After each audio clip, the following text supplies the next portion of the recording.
Good afternoon, नमस्कार। मैं संदीप आप सभी का all in one study centre के इस ऑफिशियल यूट्यूब चैनल पे स्वागत करता हूं और एचएसएससी स्टाफ नर्स के एक प्रीवियस ईयर पेपर को लेंगे आप लोगों के बीच। इसमें क्लियर कर लेंगे हम लोग कि कितने क्वेश्चन यहाँ से आपके नर्सिंग सब्जेक्ट से पूछे गए हैं, हिंदी के, इंग्लिश, मैथ, रीजनिंग, हर सब्जेक्ट से कितने क्वेश्चन आपसे यहाँ पे पूछे गए हैं। और साथ ही हम लोग करने वाले हैं यहाँ से पेपर की प्रैक्टिस भी कि कितने आप लोगों को स्कोर। और वीडियो क्लास में मैं आप लोगों को ये भी बताऊंगा कि यहाँ पे जो पीछे पेपर हुआ था स्टाफ नर्स का, उसमें कितनी वैकेंसीज थी, जनरल की अदर कैटेगरीज के हिसाब से देखा जाए तो वहाँ पे क्या कट ऑफ रही थी। तो चलिए सबसे पहले तो हम लोग इस पेपर को एक बार देख लेते हैं कि यहाँ पे किस तरीके के क्वेश्चन हमसे पूछे गए थे। कि पेपर पीडीएफ में था और उसमें यहाँ पे आप लोगों के सामने है, उन सबको वर्ड में कन्वर्ट करके आप लोगों के सामने सारे के सारे क्वेश्चन हैं। फिलहाल स्टार्टिंग यहाँ से की गई है, देखिएगा नेशनल जीके के हिसाब से हैं कि which Indian player has won the silver medal in badminton in Rio Olympic 2016। तो रियो ओलंपिक 2016 में किस खिलाड़ी ने यहाँ पे जो है सिल्वर मेडल जीता था। तो देखिए ऑप्शन है साक्षी मलिक, सुनील नारायण और साइना नेहवाल और पीवी सिंधु। तो किसने यहाँ पे जो है रियो ओलंपिक 2016 में सिल्वर मेडल जीता था। बहुत आसान सा क्वेश्चन था, पीवी सिंधु ने यहाँ पे सिल्वर मेडल जीता था। उसके बाद नेक्स्ट क्वेश्चन है, यहाँ पे ब्रीफ में नहीं करवाएंगे, अगर ब्रीफ हम लोग करेंगे तो इतने क्वेश्चन लगभग 1.5-2 घंटे की लंबी वीडियो हो जाएगी। तो आधे घंटे में हम लोग पॉइंट टू पॉइंट यहाँ पे पढ़ेंगे और जितने मैथ और रीजनिंग के क्वेश्चन हैं वो आप लोग वीडियो को पॉज करके उनको निकालने की कोशिश कीजिएगा। सही आंसर मैं आप लोगों को यहाँ पे बता दूंगा। सेकेंड क्वेश्चन है कि HDI स्टैंड्स फॉर, HDI का मतलब क्या है। तो HDI ऑप्शन 4 है, बताइएगा। Health department of India, human development index, बिल्कुल human development index, option B यहाँ पे राइट आंसर है। HDI की यहाँ पे फुल फॉर्म अगर आपसे पूछी गई है तो ये आप लोगों का यहाँ पे राइट आंसर होगा। नेक्स्ट है, who has won the Man Booker Prize of 2016। 2016 का मेन बुकर प्राइज किसने जीता था। तो 2016 का जो जीता था यहाँ पे मेन बुकर प्राइज वो पॉल बेटी ने यहाँ पे जीता था, पॉल बेटी। अब अगर यहाँ से आप लोगों को ध्यान रखना है कि बुकर प्राइज आया है तो आप लोगों को 2020-19 के बुकर प्राइज याद कर लेने चाहिए। और अगर मैं चलिए लगे हाथ में आपको बता दूं कि 2020 का इंटरनेशनल, अंतर्राष्ट्रीय इंटरनेशनल बुकर प्राइज जो 2020 का जो जीता है वो नीदरलैंड की लेखिका है मारिके लुकास रीजनवेल्ड। क्या नाम है, आपको नाम ध्यान रखना है, मारिके लुकास। तो ये करंट अफेयर का क्वेश्चन है, आप लोगों को ध्यान रखना, उस टाइम के पेपर में करंट अफेयर से पूछा गया था। रीजनवेल्ड इन्होंने जीता है और सबसे कम उम्र के लेखिका बन गई, नीदरलैंड से हैं ये। और अगर आप इनकी पुस्तक का नाम भी याद रखना चाहिए यहाँ पे तो वो आप ध्यान रख सकते हैं, द डिस्कम्फर्ट ऑफ इवनिंग। क्या नाम है, द डिस्कम्फर्ट ऑफ इवनिंग, क्योंकि इंपॉर्टेंट है, एग्जाम में पूछा जा सकता है, द डिस्कम्फर्ट ऑफ इवनिंग। तो एग्जाम के लिए बहुत जरूरी है, आप लोगों को इसको ध्यान में रखना है। नेक्स्ट क्वेश्चन है आपके पास यहाँ पे, फोर्थ क्वेश्चन है, भूमध्य रेखा के उत्तर भाग में किन अक्षांशों पर भारत है। तो भारत भूमध्य रेखा के उत्तर भागों में किन अक्षांशों पर। तो यहाँ पे ज्योग्राफी से क्वेश्चन पूछा है और ज्योग्राफी के मैंने आपको 200 क्वेश्चन की एक अलग से वीडियो बनाई है, आप देख सकते हैं, उसमें 200 से ज़्यादा ही क्वेश्चन है। तो 8 डिग्री 4 मिनट और से लेके 37 डिग्री 36 मिनट तक भारत भूमध्य रेखा के उत्तरी भाग में है। तो 8 डिग्री, ये देखिए 8 डिग्री और ऐसे लिखते हैं मिनट, फिर सेकंड लिखना होगा तो इस तरीके से 8 डिग्री 4 मिनट से लेके 37 डिग्री 6 मिनट उत्तरी अक्षांशों के बीच स्थित है। नेक्स्ट है यहाँ पे, विच स्टेट हैज लॉन्च्ड लक्ष्य भागीरथी कैंपेन। तो लक्ष्य भागीरथी कैंपेन जो है किस राज्य ने लॉन्च किया। तो यहाँ पे स्कीम है ये जो कि अलग अलग राज्यों ने लॉन्च किया। तो इस क्वेश्चन से आप लोगों को जो है अलग अलग राज्य, हाल ही में 2019-20 में जो अलग अलग राज्यों ने स्कीम लॉन्च की, खास करके हरियाणा का पेपर है तो आप लोगों को हरियाणा की जो स्कीम लॉन्च की है वो जरूर याद कर लेनी चाहिए। जैसे कि हाल ही में जो स्कीम लॉन्च की गई थी हरियाणा गवर्नमेंट के द्वारा, मेरा पानी मेरी विरासत, मेरा पानी मेरी विरासत, जो धान की फसल के वैकल्पिक तौर पे जो फसल बोएंगे उसके लिए 7,000 रुपये प्रति एकड़ दिया जाएगा। और दूसरा ये 8 खंडों में चालू की गई थी ये। तो आप लोग इसको इस तरीके की जो भी स्कीम लॉन्च की गई है, अलग अलग डिस्ट्रिक्ट, अलग अलग स्टेट, अलग अलग आपके पार्ट जो है इंडिया के उनके अलग अलग यूटी में भी हैं, तो वो सब आप लोग ध्यान दीजिएगा। तो यहाँ पे जो पूछा गया है कि लक्ष्य भागीरथी कैंपेन जो है किस राज्य सरकार ने लॉन्च किया था, तो छत्तीसगढ़ राज्य ने भागीरथी जो है कैंपेन लॉन्च किया था। नेक्स्ट क्वेश्चन पे चलते हैं और देखिएगा, भारतीय चिकित्सा परिषद संशोधन विधेयक 2016, संशोधन विधेयक यानी अमेंडमेंट बिल ICMR का तो आया था 2016 में, वो किससे संबंधित था। तो वो था सभी चिकित्सा शिक्षा संस्थानों में दाखिले के लिए एक समान प्रवेश परीक्षा यानी एंट्रेंस एग्जाम के लिए था। नेक्स्ट जो क्वेश्चन है 7th, वो आपसे पूछा गया है रीजनिंग से, यानी 6 क्वेश्चन आप लोग यहाँ पे ध्यान दीजिएगा। ये बिल्कुल एज इट इज़ पेपर है जो HSSC स्टाफ नर्स का हुआ था लास्ट टाइम। 6 क्वेश्चन यहाँ पे जो पूछे गए हैं वो नेशनल जीके के कह लीजिएगा, उनमें 2-3 क्वेश्चन आपके करंट अफेयर से भी पूछे गए हैं। तो यहाँ पे रीजनिंग से क्वेश्चन है आपका 7th क्वेश्चन, और आपको अरेंजमेंट करना है। ऑप्शन ए यहाँ पे राइट आंसर है। सबसे पहले व्हेल, उसके बाद एलिफेंट, देन उसके बाद टाइगर, फिर डॉग। तो अरेंजमेंट के ऊपर एक क्वेश्चन था। यहाँ पे है कि find the missing term. Missing term आपको फाइंड आउट करनी है इस तरीके से। देखिए, 1 है, फिर 1 है, फिर उसके बाद 2 है, फिर 5 है, फिर 29 है, और उसके बाद यहाँ आपको क्वेश्चन मार्क है कि ये वाली टर्म आप लोगों को बतानी है। तो देखिए, बहुत आसानी से आप लोग इसको निकाल सकते हैं और थोड़ा सा दिमाग लगाएंगे। अगर 1 का स्क्वायर करके 1 से पहले 0 अगर उसमें ऐड कर देंगे तो 1 आएगा, यानी ये टर्म आ चुकी है। अब इसके बारे 2 कैसे निकालेंगे? 1 का स्क्वायर करके पीछे वाली जो भी टर्म है उसका स्क्वायर ऐड किया गया है, तो 2 आ गया, ये 2 आ चुका। फिर 5 कैसे निकाला है? जो इससे पीछे वाली टर्म है कितना है, 2 का स्क्वायर किया गया यहाँ पे, और पीछे वाली टर्म का स्क्वायर ऐड कर दिया गया। पीछे वाली टर्म कितनी है? 2 के पीछे 1 है, 1 का स्क्वायर ऐड कर दिया तो 5 आ गया। 29 कैसे निकाला? देखिए, 5 का स्क्वायर किया गया और उसके पीछे वाली टर्म 5 के पीछे 2 है, तो 2 का स्क्वायर ऐड कर दिया गया, तो कितना आ चुका है? 29। और फिर नेक्स्ट टर्म क्या होगी? 29 का स्क्वायर करेंगे प्लस 29 से जो जस्ट पीछे है 5, उसका स्क्वायर ऐड कर देना है, ये 25। 29 का स्क्वायर कितना होता है? 841, 841, 25 ऐड कर देंगे तो फिर 866 यहाँ पे राइट आंसर आ जाएगा। आप निकाल सकते हैं।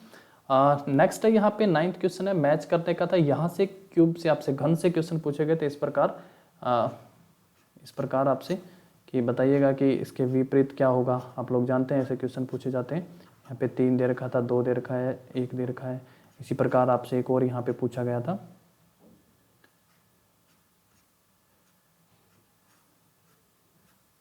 तो उस आपसे विपरीत पूछे गए थे, तो ये घन से आपसे क्वेश्चन जो है वो पूछा गया था। PDF प्रोवाइड करवा देंगे आप लोगों को, अगर चाहिए तो आप वीडियो के नीचे कमेंट करके बता सकते हैं। और अगर आप और प्रैक्टिस सेट चाहते हैं तो भी बता सकते हैं। 2-4 दिन में आप लोगों को प्रैक्टिस सेट भी प्रोवाइड करवा दिए जाएंगे, LA को लेके भी, महिला सुपरवाइजर के लेके भी। तो यहाँ पे आपको प्रैक्टिस सेट भी दिए जाएंगे। नेक्स्ट है कि इफ साइड SIDE को अगर लिखा जा सकता है 26, 16, 11 और 12, देन रोल को फिर क्या लिखा जाएगा? तो रीजनिंग का क्वेश्चन है। वीडियो को पॉज करके आप लोग इस क्वेश्चन को निकालने की कोशिश कीजिएगा, और राइट आंसर मैं आप लोगों को यहाँ पे बता देता हूँ। क्वेश्चन 10 का यहाँ पे ऑप्शन बी जो है वो राइट आंसर है, 25, 22, 19, 12। नेक्स्ट है कि सीरीज को कंप्लीट करना है आपको। 6 और 2 8, यहाँ पे 2, फिर 4, 12, फिर 8, 20, फिर 16, 36। तो नेक्स्ट जो है वो क्या आएगा? तो नेक्स्ट है वो क्या आएगा? 68 आएगा। तो राइट आंसर है 68। तो यहाँ पे आप निकालने की कोशिश जरूर कीजिएगा। फिर ये सेट पे n की वैल्यू यहाँ पे पूछी गई है 12th। अब ऐसा नहीं है कि जब मैथमेटिक्स की बात आएगी तो सिर्फ आप लोगों से जो क्वेश्चन है 10th लेवल के मैथ से पूछ लिए जाएंगे, क्योंकि ग्रेजुएशन यहाँ पे एसेंशियल क्वालिफिकेशन है। तो पीछे का अगर आपने, चाहे वो क्लर्क का एग्जाम रहा होगा, चाहे वो JEE का एग्जाम रहा है, जो ऑफलाइन एग्जाम है, तो ऑनलाइन की बात नहीं हो रही है। ऑनलाइन में तो इतने अच्छे लेवल के क्वेश्चन नहीं पूछे गए थे मैथमेटिक्स में, लेकिन यहाँ +1 2 लेवल के भी क्वेश्चन आप लोगों को मिलेंगे। अगर समय है और अगर टाइम है तो आप लोग खास करके NCERT के पीछे बुक में जो हर चैप्टर के पीछे MCQ दे रखे हैं वो एक बार आप जरूर देख लें। यहाँ पे 12th नंबर जो क्वेश्चन है उसका राइट आंसर ऑप्शन बी है, 3 आंसर आएगा यहाँ पे। उसके बाद largest 4 digit number exactly divisible by 18, ये डिविजिबिलिटी का है। डिविजिबिलिटी चैप्टर आप लोगों को यहाँ पे करना चाहिए, एडवांस मैथमेटिक्स में है। तो डिविजिबिलिटी से पूछा गया क्वेश्चन है आपका यहाँ पे। 88 से डिवाइड हो जाए 4 अंकों की ऐसे सबसे बड़ी संख्या बताइएगा निम्न ऑप्शन में से आप लोग। तो आप कोई भी रूल सिंपल अलग अलग तरीकों से आप इसको निकाल सकते हैं। अगर 88 को देखेंगे तो 11 और 8 दोनों से डिवाइड होना चाहिए। 8 का रूल क्या है डिविजिबिलिटी कि लास्ट 3 जो संख्याएं हैं वो 8 से पूर्णतः भाग होनी चाहिए। 4 अगर होता तो लास्ट की 2 संख्याएं, 2 होता तो सिर्फ लास्ट टर्म, अगर 16 होता तो लास्ट की 4 टर्म, 32 होता तो लास्ट की 5 पूरे भाग होनी चाहिए। 88 से वो टर्म डिवाइड होगी जो 11 से भी डिवाइड होगी और 8 से भी डिवाइड होगी। तो ऑप्शन ए यहाँ पे दिख रहा है, राइट आंसर है 13 का ए। नेक्स्ट है कि प्रोडक्ट दे रखा है आपको, 2 संख्याओं की गुणा जो है वो दे रखी है 4107, और आप लोगों को जो HCM है, HCF है, हाईएस्ट कॉमन फैक्टर, वो दे रखा है 37, और LCM ग्रेटेस्ट नंबर आपसे पूछा है। आपसे जब बड़ी संख्या पूछे, ग्रेटेस्ट नंबर आपसे यहाँ पे पूछा गया, डिवाइड कर देंगे आप लोग। तो 14th नंबर क्वेश्चन का राइट आंसर होगा ऑप्शन सी, यहाँ पे राइट आंसर होगा। चलते हैं 15th नंबर क्वेश्चन पे। मैथमेटिक्स के हैं, ज़्यादा समय नहीं लेंगे हम लोग। आप वीडियो को पॉज करके यहाँ पे क्वेश्चन को निकालने की कोशिश करिएगा और राइट आंसर मैं आप लोगों को यहाँ बता देता हूँ। 15वां जो क्वेश्चन है आपका आयत पे पूछा गया है। तो यहाँ पे सिंपल आप लोगों को जो है फॉर्मूले पता होनी चाहिए। ये आयत है, अगर इसकी लंबाई x है, चौड़ाई y है। तो यहाँ पे सिंपल आप लोगों को कहा है कि एक रेक्टेंगल है जिसकी लंबाई और चौड़ाई का जो अंतर है यानी x माइनस वाई जो है वो 23 है, और उसका पेरीमीटर जिसको परिधि कहते हैं, पेरीमीटर का फॉर्मूला पता हो, पेरीमीटर का formula 2 bracket x plus Y, और वो दिया है 206। तो यहाँ से x प्लस वाई आपका कितना आ जाएगा, x प्लस वाई डिवाइड कर देंगे तो 103। ये पहली इक्वेशन और ये सेकंड, दोनों को ऐड करेंगे तो 2x की वैल्यू जो है कितनी आ जाएगी 126, और यहाँ से x आपका 63, यानी x की वैल्यू कितनी आ जाएगी 63। सिमिलरली आप लोग y की वैल्यू यहाँ पे x की जगह 23 रखेंगे, सॉरी 63 रखेंगे, 23 यहाँ से माइनस हो जाएगा, माइनस का y दूसरी साइड जाएगा। तो 63 में से क्या घटाएं कि 23 आएगा, सिंपल 40, तो y की वैल्यू 40। यहाँ पे पूछा है एरिया, तो अब आपको एरिया पता होना चाहिए क्या होता है x गुणा y, यानी 63 गुणा में 40, 0 और 4 दिए 12, 4 छिके 24 और 1 25, तो 2520 ऑप्शन डी राइट आंसर होगा यहाँ पे। नेक्स्ट क्वेश्चन है कि 600 किलोमीटर, ये बिल्कुल 9th-10th का अगर आप मैथमेटिक्स आपने देखा तो वहाँ से क्वेश्चन पूछा गया कि 600 किलोमीटर का सफ़र 8 घंटे में लगते हैं, 120 किलोमीटर ट्रेन से और बाकी जो बचा सफ़र वो किससे किया जाता है, सफ़र कार से किया जाता है। तो 120 किलोमीटर ट्रेन से, बाकी सफ़र कार से। यदि 200 किलोमीटर ट्रेन से तब बाकी सफ़र कार से किया जाए। बहुत अच्छे लेवल का क्वेश्चन है। 600 को पहले 2 पार्ट बनाए गए हैं कि 120 किलोमीटर जो है ट्रेन से यहाँ पे, और प्लस कितने बच गए हैं फिर 480 किए गए हैं कार से। दूसरा कहता है कि वही 600 मीटर में यदि 200 किलोमीटर किया जाए ट्रेन से और प्लस 400 किलोमीटर किया जाए कार से तो 20 मिनट अधिक लगते हैं। इस डिस्टेंस को करने के लिए यहाँ पे इस समय से चलते हैं तो 8 घंटे का समय लगता है, जबकि यहाँ से चलते हैं तो 8 घंटे और 20 मिनट का समय लगता है। तो बिल्कुल एज इट इज है। तो यहाँ पे पूछा है ट्रेन की और कार की गति का रेशियो, अनुपात पूछा है, तो निकालिएगा आप लोग अनुपात, और यहाँ पे राइट आंसर देख लीजिएगा 16 नंबर क्वेश्चन का ऑप्शन सी यहाँ पे राइट आंसर 3:4। नेक्स्ट भी एवरेज पे क्वेश्चन है कि एक 10 वर्ष पहले पिता की आयु अपने पुत्र से 3 गुना थी और यहाँ से 10 वर्ष बाद पिता की आयु पुत्र की आयु की 2 गुना होगी, तो उनकी वर्तमान आयु का अनुपात यहाँ पे आपसे पूछा गया है कि प्रेजेंट एज उनकी कितनी होगी। तो 17B ऑप्शन होगा यहाँ पे 7:3। 18वां, यहाँ तक देखिएगा आप लोग, 18वां क्वेश्चन है मैथमेटिक्स का। तो 7 क्वेश्चन यहाँ पे मैथ से आपसे पूछे गए हैं। एक नियमित सप्ताह में 5 अगर कार्य दिवस हैं और प्रत्येक दिन अगर 8 घंटे करने हैं और एक व्यक्ति को 2 रुपये 40 पैसे 1 घंटे के लिए मिलते हैं और ओवर टाइम के लिए 3 रुपये 20 पैसे प्रति घंटा मिलता है, यदि 4 सप्ताह में 432 कुल प्राप्त होते हैं तो उसने कितने घंटे टोटल काम किया है।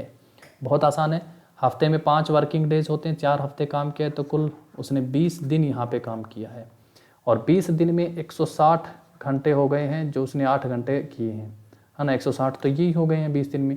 और फिर आप लोग क्या करेंगे, 160 का हिसाब से आप 2 रुपये 40 पैसे मिले हैं उनको, और फिर जितना भी यहाँ से ऑप्शन आएगा उसको आप लोग माइनस कर देंगे 432 में से। कितने में से माइनस कर देंगे, 432 में से, क्योंकि ये वो पैसा है जो ओवर टाइम से मिला है। और यहाँ पे फिर इस टोटल को आप लोग डिवाइड कर देंगे कि 1 घंटे में ओवर टाइम के लिए कितना रुपया दिया गया, 3 रुपये 20 पैसे, इस तरीके से। तो यहाँ आपके ओवर टाइम के घंटे आ जाएंगे, उनको आप यहाँ पे ऐड कर दीजिए, तो वो आप लोगों का यहाँ पे राइट आंसर होगा ऑप्शन बी। 15 आपका यहाँ पे आएगा इक्वल में, और 15 यहाँ पे आप ऐड कर देंगे तो राइट आंसर। यहाँ तक 7 क्वेश्चन आप लोगों के मैथ के आ चुके हैं। नेक्स्ट है electrolysis of water produces hydrogen and oxygen in the ratio of. तो यहाँ पे हाइड्रोजन और ऑक्सीजन, फॉर्मूला क्या होता है वाटर का, H2O, हाइड्रोजन 2 ऑक्सीजन 1। तो यहाँ पे रेशियो पूछा है, 2:1 आप लोगों का आंसर होगा। नेक्स्ट है कि which gas is generally liberated when acid react with metal. तो जब एसिड धातु के साथ अभिक्रिया करता है तब सामान्यतः कौन सी गैस, तो बिल्कुल एसिड और धातु। 9th-10th की केमिस्ट्री अगर आप लोग देखेंगे तो यहाँ पे आप लोगों को ध्यान दीजिएगा, तो H2 हाइड्रोजन गैस निकलती है जब एसिड और धातु की, ध्यान दीजिए, एसिड और धातु की रिएक्शन होती है तो कौन सी गैस निकलती है, हाइड्रोजन। अगला है कि digestion of food in human starts from, कि मानव में भोजन का पाचन कहाँ से शुरू हो जाता है, माउथ से। मानव में कहाँ से स्टार्ट होता है अपना डाइजेशन, माउथ से स्टार्ट हो जाता है।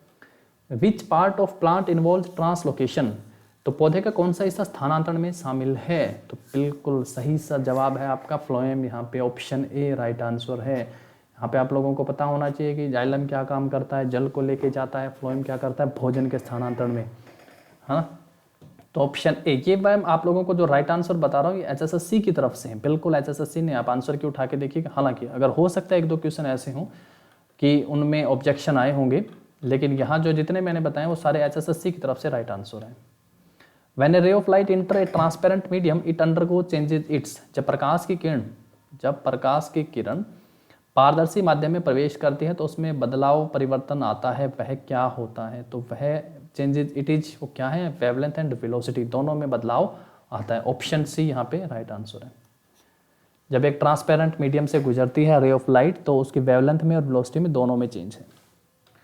मैग्निफिकेशन, यहाँ पे लेंस से क्वेश्चन पूछा गया है, आप लोगों को ये भी टॉपिक करना चाहिए। यहाँ पे सिंपल सा बोला है कि 10 centimetre magnification of an object 10 centimetre from the convex mirror और रेडियस ऑफ कर्वेचर 20 है, तो सिंपल सा आंसर 0.5 यहाँ पे होगा। तो आप लोगों को यहाँ पे लेंस के फॉर्मूले पता होना चाहिए, मिरर का फॉर्मूला पता होना चाहिए, रेडियस ऑफ कर्वेचर, मैग्निफिकेशन कैसे निकालते हैं और पावर ऑफ लेंस का फॉर्मूला, उनकी यूनिट, यानी ये चैप्टर आप लोगों को यहाँ से जरूर करना चाहिए।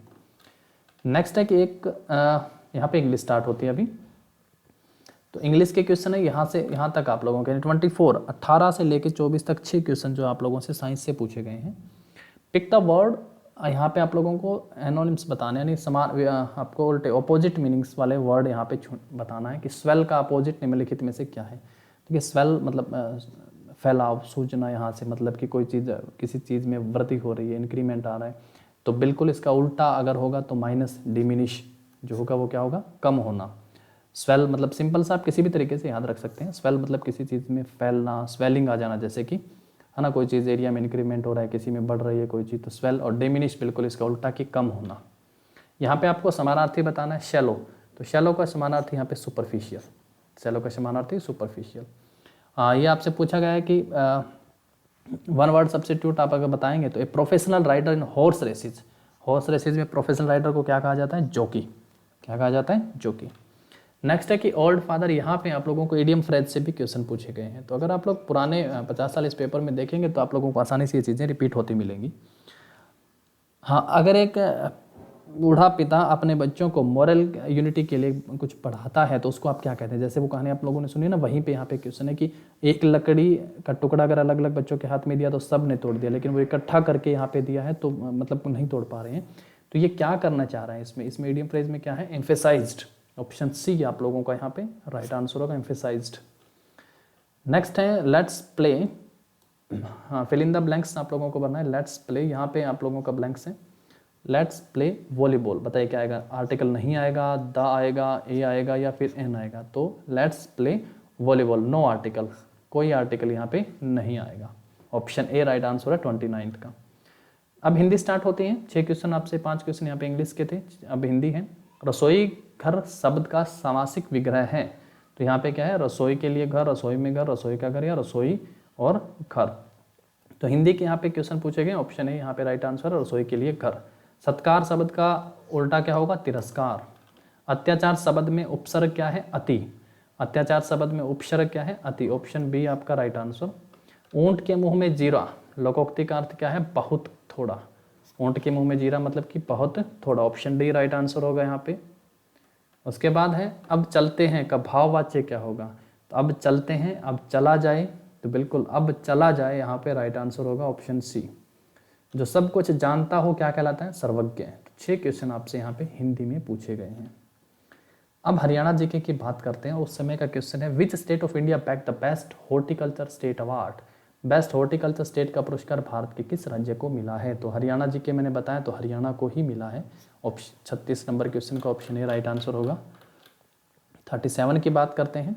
हरियाणा के किस मंडल में सर्वाधिक जिले हैं? अम्बाड़ा, गुड़गांव, रोहतक, इनमें से कोई नहीं। तो गुड़गांव में जो है, गुड़गांव मंडल में सर्वाधिक जिले हैं।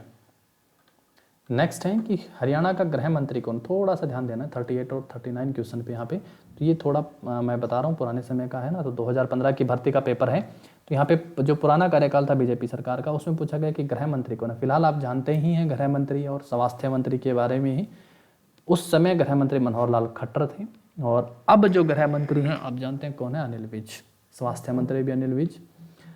यहाँ पे who is the present chief justice of Punjab and Haryana high court, उस समय जसबीर सिंह थे और वर्तमान में रविशंकर झा हैं। वर्तमान में जो है रविशंकर झा। आप लोग ऑफिशियल वेबसाइट को चेक कर सकते हैं, यहाँ से देखिएगा यार, Punjab and Haryana high court की ऑफिशियल वेबसाइट है, यहाँ से आप देख सकते हैं honourable mister justice Ravishankar Jha chief justice हैं। टोटल वहाँ पे जजों की संख्या भी आप ध्यान दे सकते हैं, यहाँ पे 53 कोर्ट रूम भी बताए गए अलग अलग यहाँ पे, तो डिटेल आप लोग यहाँ से आराम से देख सकते हैं। खैर यहाँ पे मैंने आप लोगों को बता ही दिया, जसबीर सिंह पुराने पेपर में था और वर्तमान में अब Ravishankar Jha. Match the list, यहाँ पे लिस्ट को मैच करना है आप लोगों को, और हिंदी में देखिएगा, यहाँ पे बताना है कि राखी गढ़ी ए बी सी में और 1 2 3 को आप लोगों को अच्छे से मैच करना है। थोड़ा सा ध्यान से समझना है कि राखी गढ़ी जो है सिंधु सबसे बड़ा सिंधु घाटी स्थल है, यानी 1 के सामने सी आएगा, यानी यहाँ पे है ऑप्शन आप लोगों के बी और डी में से आपका आंसर होगा। कुणाल से क्या प्राप्त हुआ है, जुता हुआ खेत, या फिर नेक्स्ट क्या है बनावाड़ी से तो रीगल क्राउन। तो बताइए क्या यहाँ पे होगा। मुझे लगता है यहाँ पे राइट आंसर जो होगा ऑप्शन डी होगा, option B, sorry option B होगा यहाँ पे राइट आंसर। कुणाल से क्या है आप लोगों का, कुणाल से यहाँ पे रीगल क्राउन, और यहाँ पे नेक्स्ट जो है बनावाड़ी से जुता हुआ खेत। तो ये HSSC की तरफ से राइट आंसर बताया गया है। नेक्स्ट है कि सूफी संत बू अली शाह कलंदरवाज बोन कहाँ पे जन्म हुआ था उनका, तो ऑप्शन ए पानीपत में। सूफी संत बू अली शाह कलंदर का जन्म पानीपत में। नेक्स्ट है कि where is Bhima Devi temple complex situated, कहाँ पे है भीमा देवी टेम्पल, तो पिंजौर में है, ऑप्शन सी यहाँ पे 42 का राइट आंसर है।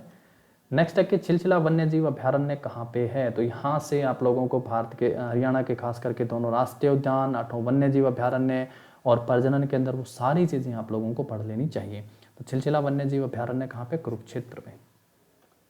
नेक्स्ट है कि which city was renamed after गुरु द्रोणाचार्य के नाम पर किस सिटी का नाम रखा गया है, तो किस सिटी का, जानते हैं गुड़गांव का। यहाँ से आप लोगों को सभी उपनाम जो हैं अलग अलग शहरों के, जैसे पिंक सिटी को कौन सा किस शहर को कहा जाता है, फतेहाबाद को मैग्नेट सिटी के नाम से किसको जाना जाता है, बुनकरों का शहर किसे कहा जाता है, आपका छोटा काशी किसे कहा जाता है, हरियाणा की छोटी काशी किसे कहा जाता है, ये सब चीज़ें, पीतल नगरी किसे कहा जाता है, और आपका स्टील सिटी किसे कहा जाता है, तो ये बहुत सी, साइकिल सिटी है, गोल्डन सिटी क्लर्क में पूछा गया था गोल्डन सिटी किसे कहा जाता है, तो सोनीपत। तो ये सब चीज़ें आप लोगों को जो उपनाम है, भौगोलिक उपनाम है खास करके, वो याद कर लेनी चाहिए। भौगोलिक उपनाम ही क्यों, जो प्रमुख व्यक्तियों के उपनाम है वो भी जरूर याद कर लेनी चाहिए। यहाँ पे इसी पेपर में क्वेश्चन पूछा गया है, देखिएगा 45 नंबर क्वेश्चन की बात करेंगे हम लोग, कि मोस्ट पॉपुलर रागनी सिंगर जिनको सूर्य कवि कहा जाता है हरियाणा में, तो कौन है, पंडित लक्ष्मीचंद जिनको सूर्य कवि। यहाँ से देखिए क्वेश्चन यहाँ से ये भी पूछा गया था कि हरियाणा का जॉन मिल्टन किसे कहा जाता है, तो दयाचंद मायना को हरियाणा का जॉन मिल्टन कहा जाता है। नेक्स्ट है कि western command of Indian army कहाँ है, तो चंडी मंदिर में। बिल्ट फुटबॉल स्टेडियम कहाँ पे है, तो यमुनानगर में है built football stadium. Who is famous अमर्स poet of Haryana, Haryana के प्रसिद्ध हास्य कवि कौन है, सुरेंद्र शर्मा हरियाणा के प्रसिद्ध हास्य कवि हैं। प्रसिद्ध गायक सोनू निगम का जन्म हरियाणा के किस जिले में हुआ था, तो प्रसिद्ध गायक सोनू निगम का जन्म हरियाणा के फरीदाबाद जिले में हुआ था। हरियाणा में फ्यूडल जागीरदारी लीग की स्थापना किसने की थी, तो बहुत आसान, बहुत बार पूछे जाने वाला क्वेश्चन है, सर छोटू राम। देखिएगा सर छोटू राम पाखड़ा बांध के जन्मदाता के रूप में। इन पे जितने भी टॉपिक बनते हैं वो आपको जरूर कर लेने चाहिए, बहुत इंपॉर्टेंट है। यहाँ से हमेशा क्वेश्चन एग्जाम में पूछा जाता है। सर की उपाधि 1937 में, 1938 में मार्केटिंग बोर्ड का गठन किया था। कानून की शिक्षा कहाँ से, वकालत की पढ़ाई कहाँ से की थी, आगरा विश्वविद्यालय से वकालत की पढ़ाई की थी। ये क्वेश्चन जो है मैं बता रहा हूँ आपको, ये हरियाणा HPSC के HCS एग्जाम में पूछा गया था। तो यहाँ से इन पे हमेशा क्वेश्चन बनता है, तो आपको इनको कंप्लीट यहाँ से याद करना चाहिए। Which district of Haryana are chief producer of turmeric, Haryana में हल्दी के प्रमुख उत्पादक जिले हैं, कौन सा है, अम्बाड़ा और Yamunanagar. Option B right answer है, अम्बाड़ा और यमुनानगर। नेक्स्ट है कि ब्रॉन्ज मेडल रियो ओलंपिक 2016 की कांस्य पदक विजेता साक्षी मलिक का जन्म रोहतक के किस गांव में हुआ है, तो मोखरा, यहाँ पे ऑप्शन ए राइट आंसर है। पानीपत की लड़ाई, अब पहले मतलब बहुत क्वेश्चन यहाँ पे पूछे जाते थे, अब यहाँ पे इतने क्वेश्चन नहीं पूछे जाते हैं, तो आप याद रखिएगा। अब पानीपत की तीनों लड़ाइयाँ कौन किस किस के बीच हुई और कौन जीता, तो पानीपत के पहले युद्ध में इब्राहिम लोदी किसके विरुद्ध लड़ा था, तो पानीपत की पहली लड़ाई में बाबर। और अपनी इसी जीत के उपलक्ष्य में काबुली बाग मस्जिद का निर्माण करवाया था अपनी बेगम काबुली बाग के नाम से, तो काबुली के नाम से। यहाँ पे ये क्वेश्चन है 52 आपका। उसके बाद है 53 सोनू निगम के क्वेश्चन हम लोगों ने पढ़ा। नेक्स्ट है कल्पना चावला का जन्म निम्नलिखित में से किस स्थान पर हुआ है, तो कल्पना चावला का जन्म करनाल में हुआ है, और इन्हीं के नाम से कल्पना चावला मेडिकल कॉलेज भी है करनाल। यहाँ तक आपके जनरल क्वेश्चन आ चुके हैं। 55 के बाद जो क्वेश्चन है वो आपके नर्सिंग सब्जेक्ट से पूछे गए हैं। कुछ उसमें आप सोच सकते हैं कि करंट के भी क्वेश्चन हो सकते हैं, जीके से रिलेटेड भी, नर्सिंग से रिलेटेड है वो क्वेश्चन है। तो यहाँ पे है कि वंदे मातरम योजना इज एसोसिएटेड विद, किससे जुड़ी हुई है? तो वंदे मातरम योजना किससे जुड़ी है? 55 नंबर क्वेश्चन का ऑप्शन सी, यानी महिलाओं से। ऑप्शन सी यहाँ पे है आपका वुमेन, महिलाओं से। उसके बाद है कि ड्यूरिंग एग्जामिनेशन ऑफ अबाउंडमेंट, ये आप लोगों के अच्छे लेवल के क्वेश्चन है। यहाँ पे हिंदी इंग्लिश, देखिए इंग्लिश में थोड़ा आप आसानी से समझ सकते हैं अगर आपकी अच्छी पकड़ है, हिंदी में थोड़ा आपको पढ़ने में थोड़ा अजीब लगेगा। पेट के परीक्षण के दौरान परिश्रवण का कार्य आघात, परिताड़न और परिस्पर्शन से पहले किया जाना चाहिए, क्योंकि यह प्रक्रियाएं, option A B C D, बताइए क्या राइट आंसर होगा यहाँ पे? तो यहाँ पे राइट आंसर है A, alter the bowel sound, आंत की आवाज़ बदल देती है। नेक्स्ट है 57, the one of the side effect of antibiotics which may cause the malabsorption syndrome is, antibiotic का कौन सा दुष्प्रभाव अपावशोषण संरक्षण का कारण बन सकता है? A B C D, 4 option आपके सामने, बताइए क्या राइट आंसर होगा यहाँ पे? 57 नंबर क्वेश्चन, ऑप्शन बी आपका यहाँ पे राइट आंसर होगा, changing the normal flora of the intestine. Option B, आंत की सामान्य फ्लोरा बदलती है। नेक्स्ट है कि during the tonic clonic seizures the tonic phase is characterised by, tonic clonic अभिकरण के दौरान टॉनिक चरण का क्या लक्षण है? शरीर अकड़ जाता है, जी बिल्कुल शरीर अकड़ जाता है, ऑप्शन ए 58 का राइट आंसर होगा, शरीर अकड़ जाता है।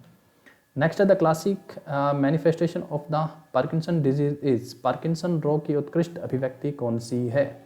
बताइए कौन सी है? कंपन, मंद, शारीरिक हलनचलन और कठोरता, ऑप्शन डी राइट आंसर है। 59 क्वेश्चन का ऑप्शन डी यहाँ पे राइट आंसर है। 60 का बताइए, एक बिंदु जहाँ से तंत्रिका आवेग का एक तंत्रिका कोशिका से दूसरी तंत्रिका कोशिका में संचरण होता है, उसे क्या कहते हैं? सिनेप्स। उसे क्या कहते हैं? सिनेप्स। थोड़ा सा साइंस में भी है क्वेश्चन, आप थोड़ा ध्यान दीजिए।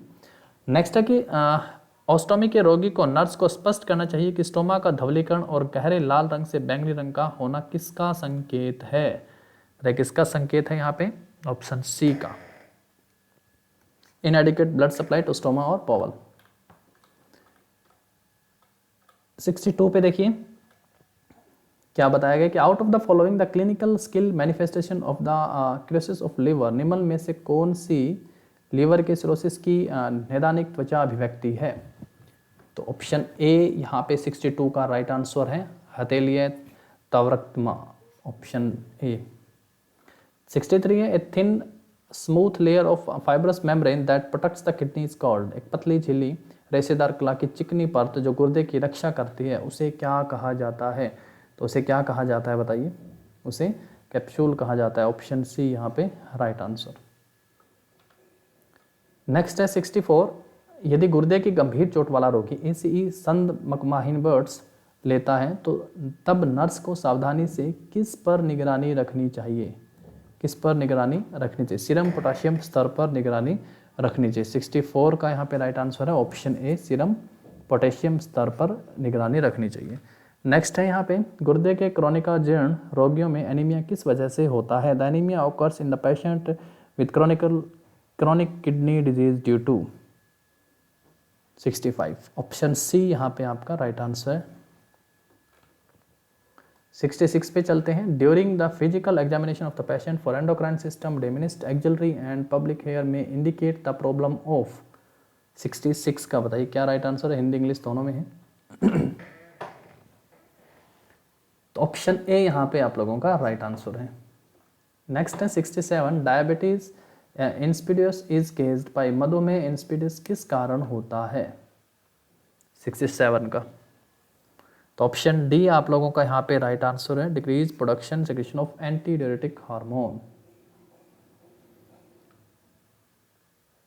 उसके बाद है आपका 68, the spongy bones are called, तो स्पंजी हड्डियों को क्या कहते हैं? Spongy bones are called as, क्या कहा जाता है? 68 का, ऑप्शन सी यहाँ पे आप लोगों का राइट आंसर है। स्प्रेन में बी डिफाइंड एज, तो मौज को किसके द्वारा परिभाषित किया जा सकता है? तो मौज को किसके द्वारा परिभाषित किया जा सकता है बताइए? 69, injury to ligaments, injury to ligaments structure surrounding a joint. Next है आपके पास यहाँ पे question number 70, spontaneous abortion is क्या कहलाता है? Spontaneous abortion natural loss of pregnancy before 20 weeks of gestation. तो ऑप्शन ए 70 क्वेश्चन का राइट आंसर। ये सारे के सारे जो ऑप्शन मैं आपको राइट आंसर बता रहा हूँ यहाँ पे ये HSSC का जो ऑफिशियल आंसर की आई थी उसके अकॉर्डिंग है, हो सकता है कुछ गलत हो यहाँ पे। 71 है, यहाँ पे बताया गया कि एस्ट्रोजन की कमी की जननमूत्र नैदानिक अभिव्यक्तियाँ कौन सी हैं? तो 71 का यहाँ पे आप लोगों के राइट आंसर है ऑप्शन सी। ऑप्शन सी आप लोगों का राइट आंसर है यहाँ पे। नेक्स्ट है 72 question, the national rural health mission was launched by government of India. भारतीय सरकार द्वारा राष्ट्रीय ग्रामीण स्वास्थ्य मिशन कब शुरू किया गया था? तो ये बहुत आसान क्वेश्चन है, 12 अप्रैल 2005 को शुरू किया गया था। नेक्स्ट है कि the responsibility of the nurse in primary nursing care model. तो रिस्पॉन्सिबिलिटी बतानी है नर्स की प्राइमरी नर्सिंग केयर मॉडल में क्या बनती है? तो प्राथमिक नर्सिंग देखभाल मॉडल में नर्स की जिम्मेदारी क्या है? रोगी या रोगियों के समूह को एक समय की अवधि के लिए देखभाल करना। बिल्कुल ऑप्शन ए यहाँ पे राइट आंसर है। उसके बाद बात करते हैं यहाँ पे 74, according to Nightingale definition of nursing which of the following activities is nurse function. Nursing की नाइटिंगेल की परिभाषा के अनुसार निम्नलिखित गतिविधियों में से कौन सा नर्स का कार्य है? 74 का क्या होगा यहाँ पे आप लोगों का राइट आंसर? 74 नंबर क्वेश्चन का ऑप्शन ए। ऑप्शन ए आप लोगों का यहाँ पे राइट आंसर होगा। नेक्स्ट है आपका जरा विज्ञान यानी जेरेंटोलॉजी नर्सिंग किससे संबंधित है? बिल्कुल जेरेंटोलॉजी जो है किससे संबंधित है? जेरेंटोलॉजी वृद्धवयस्कों की देखभाल से संबंधित है। 75 का ऑप्शन बी राइट आंसर है, केयर ऑफ ओल्डर अडल्ट्स। 76 है, the regeneration during the healing process can be defined as. पुनर्जनन को घाव भरने की प्रक्रिया के दौरान किस तरह परिभाषित किया जाता है या किया जाएगा? तो 76 का यहाँ पे राइट आंसर क्या है? Replacement of lost cell by same cell. Replacement of lost cell by same cell. तो नेक्स्ट है 76 क्वेश्चन का आपका आंसर यहाँ पे क्या होगा? Replacement of lost cell by same cell. उसके बाद चलते हैं 77 पे। 77 में पूछा गया कि the term autosome is defined as. तो किस तरीके से डिफाइंड किया जाएगा? तो 77 option A chromosome that is not a sex chromosome. तो ऑप्शन ए 77 का यहाँ पे राइट आंसर होगा। उसके बाद है आपका 78, the cell mediated immunity is defined as. कोशिका मध्यस्थता प्रतिरक्षा को कैसे परिभाषित किया जाता है? तो 78 का यहाँ पे राइट आंसर होगा option B, recognization of specific antigen by T cell. Option B right answer होगा यहाँ पे आपका। नेक्स्ट है आपके पास यहाँ पे question 79, oncotic pressure is defined as. Oncotic दाब की परिभाषा बताइएगा। तो 79 ऑप्शन ए यहाँ पे आपका राइट आंसर है, osmotic pressure caused by plasma colloids in solutions. 79 78 है यहाँ पे, in which respiratory condition you will find the paradoxal respiration. तो क्वेश्चन नंबर 80 का ऑप्शन डी आपका यहाँ पे राइट आंसर है, ऑप्शन डी। ऑप्शन डी आपका यहाँ पे फ्लैल चेस्ट राइट आंसर है। ये थे 80 क्वेश्चन। उस समय एग्जाम में 80 नंबर ही यानी 80 क्वेश्चन का पेपर था और 2 नंबर का एक क्वेश्चन था 160 प्लस में। यहाँ पे आप लोगों के 16 नंबर शायद एक्सपीरियंस के थे और 24 नंबर शायद इंटरव्यू के थे। तो यहाँ पे 200 में से रिजल्ट आपका आया था। 80 नंबर में आप लोग देखिएगा 55 नंबर क्वेश्चन से आपके नर्सिंग से पूछे गए हैं, यानी लगभग 26 क्वेश्चन पूछे गए हैं। तो इतने ही क्वेश्चन 90 अब जो पेपर आना है वो 90 का आना है। तो यहाँ से आपसे 25 क्वेश्चन ही आप मानिए कि 25 तो कम से कम पूछे ही जा सकते हैं आपसे। तो आपको उसी लेवल पे यहाँ पे तैयारी करनी है।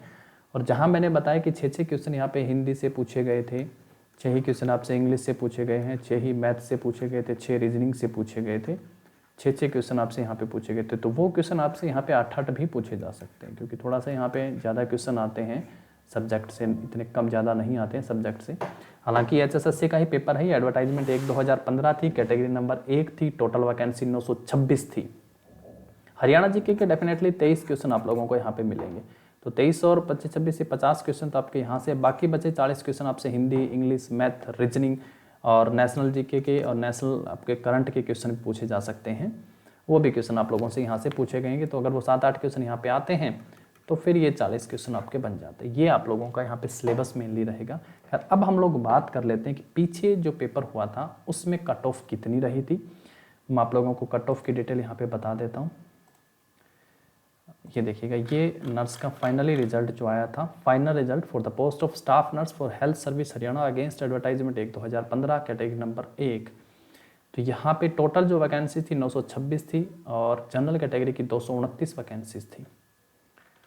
तो यहाँ जो है रिजल्ट इनकी कट ऑफ गई थी 104 पे जनरल की, और वेटिंग की गई थी 100 पे। एससी की जो कट ऑफ है वो आप देखिए 70 पे थी और एससी वेटिंग 67 थी। बीसीए की 84 पे थी और ये आउट ऑफ 200 मैंने आप लोगों को बताया 200 यहाँ पे लिखा हुआ है, जिसमें 160 नंबर आपके रिटर्न एग्जामिनेशन जो 80 क्वेश्चन मैंने आप लोगों को बताए वो, प्लस में 24 का हुआ था वाइवा और एक्सपीरियंस के थे 16 नंबर।